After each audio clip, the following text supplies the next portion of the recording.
한 사람의 야망, 그게 유럽 전체의 지도를 바꿔버리고 앞으로 100년 동안 이어질 끔찍한 분쟁의 씨앗을 뿌렸다면 믿으시겠어요? 오늘 바로 그 이야기를 해보려고 합니다. 1860년 유럽. 이 질문이 바로 모든 것의 시작점이죠.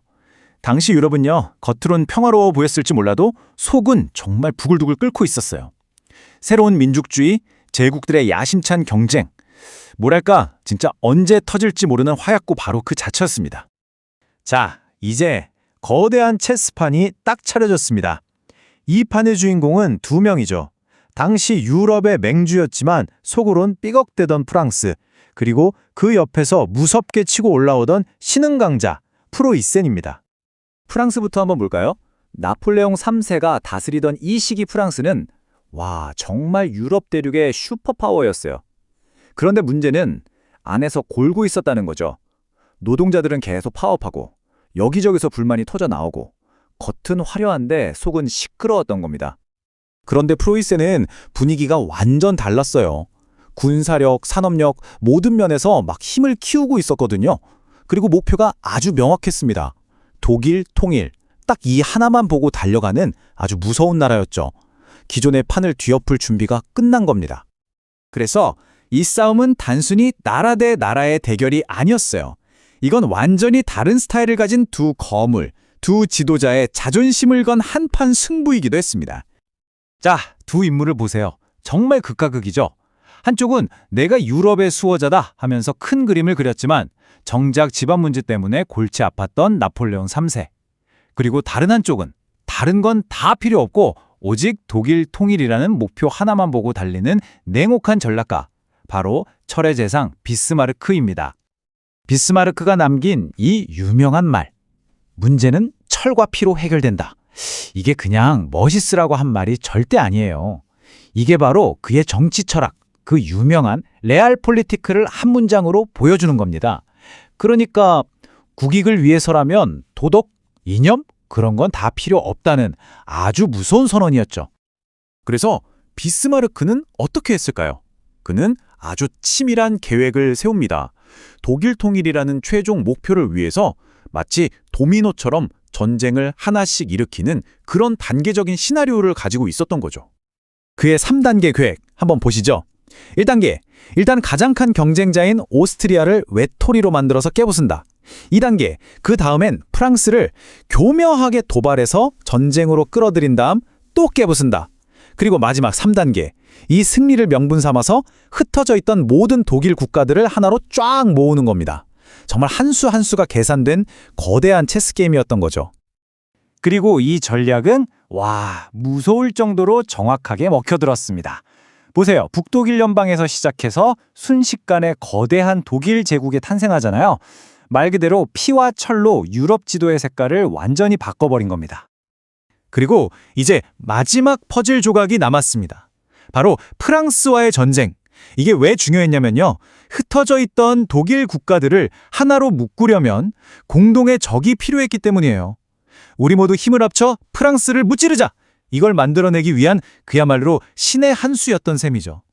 체크메이트, 게임은 끝났습니다. 새로운 제국이 태어나고 한때 유럽을 호령하던 황제는 역사의 뒤안길로 사라졌죠. 프로이센의 이 압도적인 승리는요, 프랑스에게는 씻을 수 없는 상처를, 그리고 새로 태어난 독일에게는 거대한 미래를 안겨주었습니다. 그 역사적인 해가 바로 1871년입니다. 여러분, 이 해를 꼭 기억하셔야 해요. 유럽의 힘의 균형이 완전히 그리고 영원히 뒤바뀌어버린 그런 결정적인 순간이었으니까요. 근데 진짜 비스마르크의 대담함은 여기서 끝이 아니에요. 독일 제국 선포식을 어디서 했는지 아세요? 수도인 베를린이 아니었어요. 바로 패배한 적, 프랑스의 심장부, 그 화려한 베르사유 궁전에서 해버립니다. 이거 상상이 되세요? 이건 그냥 승리를 넘어선 의료적인 굴욕죽이었어요. 우리가 이제 너희 위에 있다는 걸 똑똑히 보여준 거죠. 그리고 이 굴욕감은 훗날 프랑스의 복수심에 불을 붙이게 됩니다. 자, 나라를 통일했으니 이제 끝났을까요? 아니죠. 비스마르크는 이제 안으로 눈을 돌립니다. 여기서 또 그의 천재성이 번뜩이는데 당시에 막 떠오르던 사회주의 세력들이 노동자들한테 인기가 많았거든요. 그러니까 비스마르크가 어떻게 하냐면 그들의 정책을 쏙 빼앗아 와요. 세계 최초로 건강보험, 연금 같은 사회복지 제도를 만들어버린 겁니다. 한마디로 당근을 줘서 노동자들을 자기 편으로 만들고 사회주의자들은 힘을 잃게 만든 거죠. 이것도 결국은 나라를 안정시키기 위한 아주 고도의 정치적 계산이었던 겁니다. 그런데 아이러니하게도 이 위대한 제국의 탄생이 바로 또 다른 거대한 비극의 씨앗이 됩니다. 비스마르크가 이뤄낸 이 눈부신 성공이 역설적으로 제1차 세계대전이라는 어두운 그림자를 드리우기 시작한 거죠. 자, 힘들게 만든 이 제국을 지켜야 하잖아요. 그래서 비스마르크는 또다시 거대한 판을 짭니다. 이번엔 유럽 전체를 무대로 해서 아주 복잡하게 얽힌 동맹 시스템을 만들어요. 그의 새로운 목표는 전쟁이 아니라 평화 유지였습니다. 물론 자기 자신이 컨트롤하는 힘의 균형을 통해서 말이죠. 문제는 이 아슬아슬한 균형을 유지할 수 있는 사람이 비스마르크밖에 없었다는 겁니다. 1890년에 젊고 야심만만한 황제 빌레름 2세가 비스마르크를 해고해버려요. 그리고 그가 짜놓은 신중한 외교 노선을 다 내팽개쳐버리죠. 그 결과가 어떻게 됐을까요? 유럽은 순식간에 두 편으로 쫙 갈라집니다. 독일, 오스트리아, 이탈리아의 삼국 동맹, 그리고 이에 맞서는 프랑스, 영국, 러시아의 삼국 협상. 원래는 전쟁을 막으려고 만든 거미줄 같던 동맹이 서로를 겨누는 두 개의 거대한 창이 되어버린 겁니다. 이제 상황은 돌이킬 수 없게 됐어요.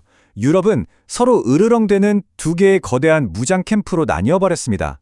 정말 작은 불씨 하나만 튀어도 대륙 전체가 불바다가 될 수 있는 일촉즉발의 상황이 된 거죠. 그리고 이 위험한 구도가 바로 1914년 제1차 세계대전으로 폭발하게 되는 겁니다. 그래서 마지막으로 이런 질문을 던져보게 됩니다. 비스마르크는 분명 철과 피로 위대한 독일 제국을 만들었죠. 정말 대단한 업적입니다. 하지만 그가 만든 바로 그 제국과 그가 흔들어 놓은 유럽의 질서가 결국 세계대전이라는 끔찍한 비극의 도화선에 불을 붙인 건 아닐까요? 철의 재상이 남긴 이 빛과 그림자, 여러분은 어떻게 생각하시나요?